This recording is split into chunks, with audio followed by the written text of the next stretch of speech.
Bismillahirrahmanirrahim.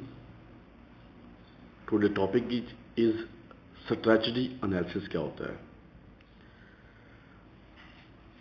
सबसे पहले हमने अगर हम कोई काम करना चाहते हैं फ्यूचर में तो उसके लिए आपको करंट जो पोजीशन है उसको फाइंड आउट करना बहुत ज़रूरी होता है। तो बेसिकली स्ट्रेटेजिक एनालिसिस जो है वो एक टूल है जो बिजनेसमैन जो है वो यूज़ करते हैं करंट पोजीशन को मैप आउट करने के लिए। क्यों करते हैं? ताकि फ्यूचर के लिए जो है प्लान तैयार किया जा सके, फ्यूचर डायरेक्शन जो है उसको फाइंड आउट किया जा सके, फ्यूचर की ग्रोथ जो है बिजनेस की उसको फाइंड आउट किया जा सके, उसको बेहतर किया जा सके। There are many ways to perform a strategic analysis but the most common is a स्वॉट एनालिसिस। सबसे जो कॉमन जो है एनालिसिस जो है वो है स्वॉट analysis. S stand for strength, W stand for weaknesses, O stand for opportunities, T stand for threats। इसको हम स्टडी करते हैं। SWOT एनालिसिस को पहले नंबर पर देखते हैं, स्ट्रेंथ क्या होती है। Your company future direction depends on what you do well.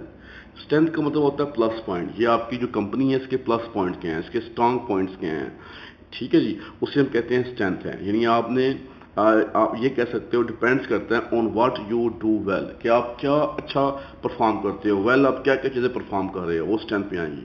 और आल्सो ऑन जो टेंजिबल एंड इनटेंजिबल एसर्ट्स, और जो आपके टेंजिबल और इनटेंजिबल एसर्ट्स हैं। टेंजिबल एसर्ट्स से मुराद हम लेते हैं ऐसे एसर्ट्स होते हैं, ऐसी जो ऑनरशिप होती है कंपनी की जिसको हम टच कर सकते हैं, उसे कहते हैं टेंजिबल। इनटेंजिबल जिसको हम टच नहीं कर सकते, जिस तरह ट्रेडमार्क है जो है, इसे हम कहेंगे इंटेंजिबल एसेट्स है।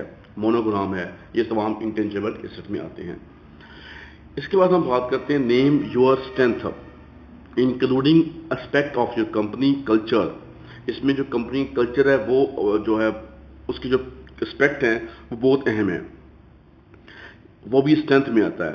That make you resilient and equipment you own the give own that gives you access capacity. यानी बेसिकली जो कंपनी का कल्चर होता है वो आपकी कंपनी की स्ट्रेंथ होती है। अगर कल्चर जो है वो फ्रेंडली होगा, वर्किंग वगैरह होगा, वर्किंग इन्वायरमेंट प्रोवाइड करेगा, तो हम कहेंगे आपकी ये सबसे बड़ी स्ट्रेंथ होगी।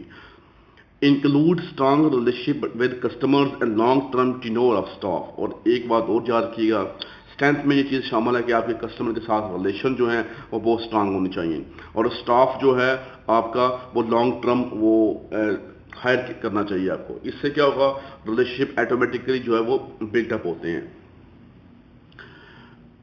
When you sit down to make your list, you may have strength that you have not identified, and the process of thinking them through puts you in a better position to make the most of them। यानी इसका मतलब ये है कि आप जो है कभी भी जो है हर वक्त आपको सोच कोई ना कोई थिंकिंग करते रहना चाहिए। थिंकिंग का जो प्रोसेस है वो आपका स्टॉप नहीं होना चाहिए। जब तक आप थिंकिंग करते रहेंगे तो आपकी स्ट्रेंथ जो है वो इंक्रीज होती रहेगी। अगर आप थिंकिंग का प्रोसीजर जो है वो स्टॉप कर देंगे तो एक लम्हा ऐसा आएगा कि आपकी कंपनी जो है वो उसका ग्राफ जो है वो डाउन हो सकता है। तो ये चीज़ें सब चीज़ें जो आपने स्ट्रेंथ में नोट रखनी है। इसके बाद है जी अपॉर्चुनिटीज़ की बात कर देते हैं।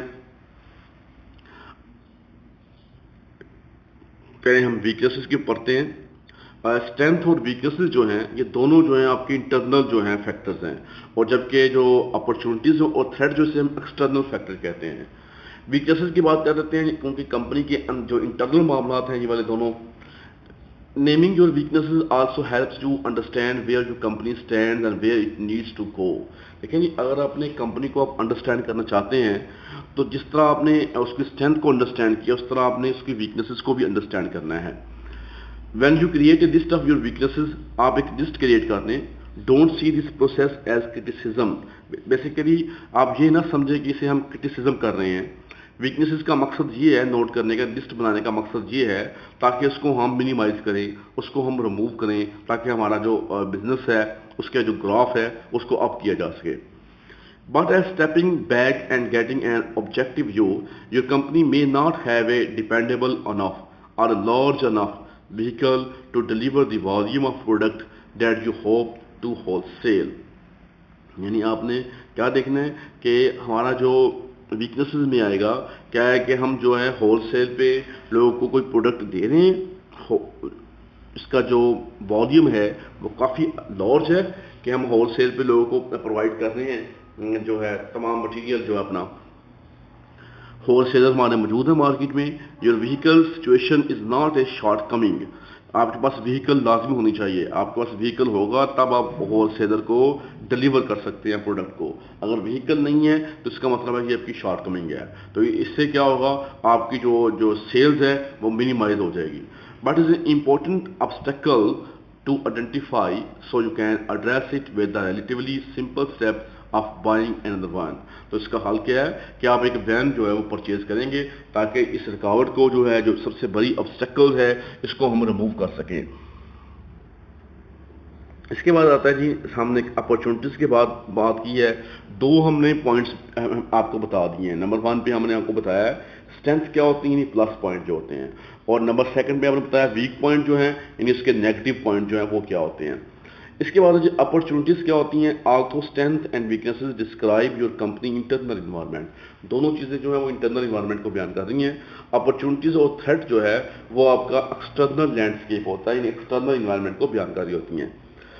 When thinking about opportunities, look for new niches into which your company can grow and ways to make more out of venues where you already operate.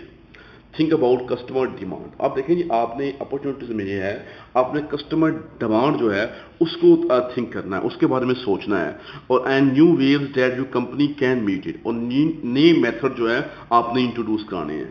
मिसाल के तौर पे लोग current events and see which of your company's strength will serve you well as external situation unfold. For example, आपको बता देते, if you provide and install air conditioner equipment, आप जो है प्रोवाइड करते हैं, इंस्टॉल करते हैं, एयर कंडीशन इक्विपमेंट को इंस्टॉल करते हैं, the trend of increasing warm summers provides you with an opportunity to increase your sales.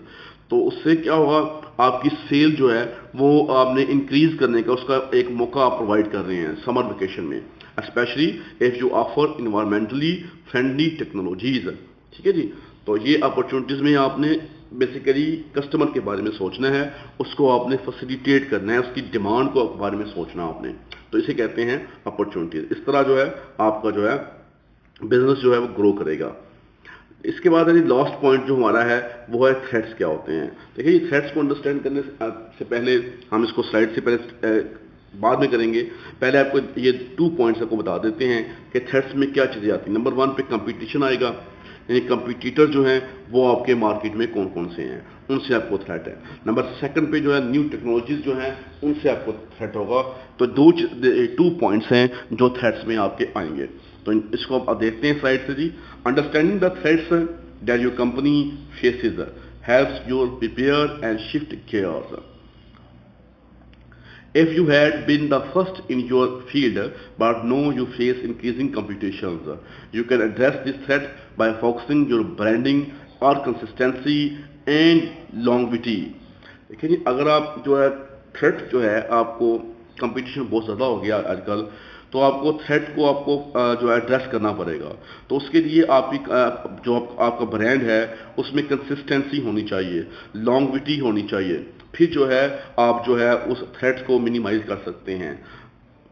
Number 2 पे है, if new technologies threatened to make your product obsolete, you can take steps to update your offerings and make them more relevant.